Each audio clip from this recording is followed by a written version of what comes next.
Hey there, Aquarius. It's time for your weekly horoscope for the coming 7 days. And just a quick reminder for all of y'all out there, should you ever wish to get a session with me, you do need to go on ahead to my website. It's integrativemysticism.com. Or, of course, you may also simply follow them links below. And for those of you who enjoy the deep incoming wave videos, this week's is up, and you can check that out on my main channel page by clicking on my avatar beneath this video and going there. You'll also have access to all my playlists and all of the non-horoscope videos that I put up as well. So what is going on when it comes to this coming week? Well, this week's overlight, or the archetypal theme, is the Emperor upright. So there is this huge sense of executive control and power being handed off to you. You are becoming essentially the sole leader of a lot of areas of your life, the governor of a lot of directions that are being taken at work, at home, with family, relationships. It's all your call. And, I've said this before with this card, sometimes the universe puts this, position upon us in the highest interest of all concerned, because we've all got to take turns learning to be sovereign until we do. Now, the Emperor card upright is indicating a lot of you are also stepping into a space where you can start actually working on personal dreams, personal agendas, personal stories, as well as personal journeys that normally you would end up having to maybe shove them aside for maybe other obligations, other commitments, other stories, other journeys, and other projects. But the Emperor is indicating this is a week where your priorities, your agendas, and your missions are coming first. Now, there's a right way to do it and a wrong way to do it, right? We want to do this in a way where we are, of course, honoring this opportunity and taking every opportunity we can to not only fulfill these things in the highest interest of all concerned, but we can also do it without becoming either Caligula or King Joffrey. So it's important to know, what to do with your power when you have power. Because the Emperor is also putting a twist on this. You will not be able to defer this power to another authority figure.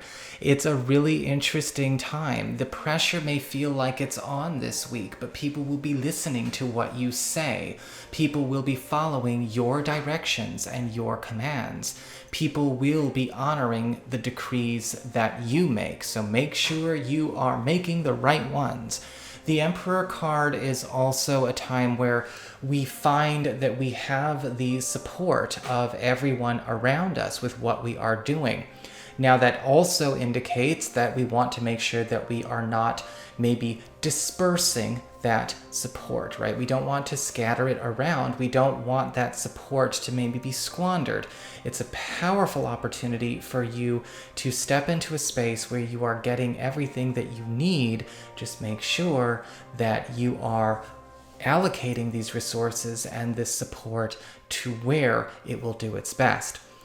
When we go to your material concerns, when it comes to your finances, your job, your professional ambitions, we do see the Ten of Swords upright.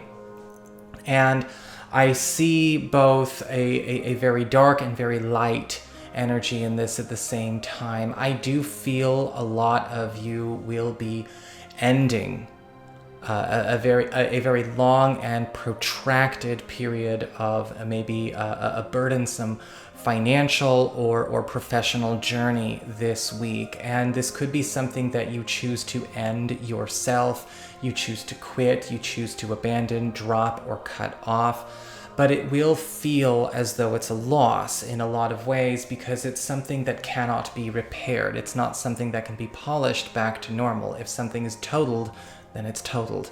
However, with the Ten of Swords and the Emperor, I am seeing cutting our losses in this way is also then giving the universe permission to create the new, as opposed to process the old or reprocess the old. A lot of you may be finding reasons to jump ship when it comes to a professional or financial journey you are on, only to find yourself put back on track in a brand new way. Some of you may, if you are in leadership positions with this combination, may also be cutting yourself off from certain people professionally. Some of you may actually be releasing clients, customers, people that you've had for a while. Some of you may even be firing or choosing not to rehire certain people. It's going to feel very strange, very surreal this week, because there is this heavy sense of a dismantling with this other heavy sense of abundance and freedom with these cards working in combination. So we have to make sure that we can actually face the fear of the potential conflict or the potential transition moment itself, because the sooner we get it over with, the sooner the light side of the Ten of Swords substantiates.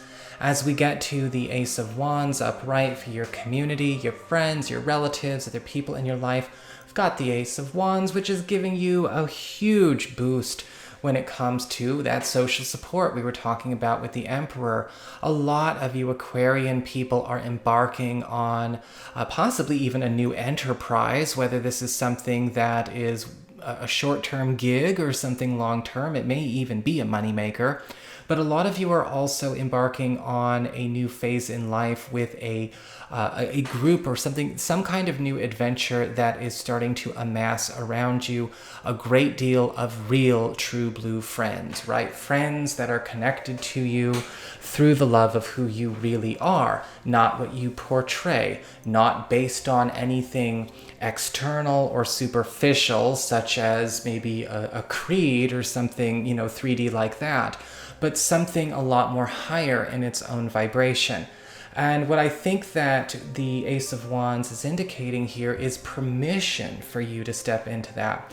The Ace of Wands is also bringing in contributions of social, maybe even material support from friends to actually help lift or even manifest something that you have been already working on your own. As we get to the relationship side of things, the romantic side of things, we have the Nine of Cups in reverse, and very much with this juxtaposed to the Emperor card upright. I think that we are seeing a very similar lesson. If people are willing to do what you want and people are following your directions, you're gonna need to make sure that you know how to give good directions, okay? It's just a part of the process. The Nine of Cups reverse is indicating this could be a beautiful week when it comes to love and romance. But when it comes to this, it's also a sign that you are drawing in and attracting people, if you are available for new people, that are meeting very specific needs that you are putting out there, but you're not feeling like they are meeting all needs because we might not be articulating them. When it comes to the coupled Aquarian people, it's very much the same. We have a very pure intention coming through, but it's not being communicated. You may also be finding that the shoe is on the other foot this week as well when it comes to partners and new people, because you may be finding that you have a really good connection with somebody that does not know how to even do the emotional investigation or the introspection or the emotional clearing to find out what they really want in this instance. It's a time to help people get better at knowing how to make their own wishes and communicate, because at the end of the day, whether or not we are speaking our truth is our responsibility, and same with your partners and anyone new. The Nine of Cups reversed is kind of, I've said it before, it's sort of the monkey's paw. It's the lesson of the genie in the bottle. Sometimes we get our wishes based on how we make our wishes, how we articulate our desires. And with the Nine of Cups reversed, they are all getting granted this week. As long as we stay on the side of, accountability and ownership of what we're putting out there, it can still be a beautiful romantic week. But don't be surprised if there's a bit of a rom-com feel in there as well. So that is your horoscope. I hope you enjoyed it. If you did, don't forget to like, share, and subscribe, because you all know I appreciate it. And of course, if you ever want to get a session with me, go on ahead to my website. It's integrativemysticism.com.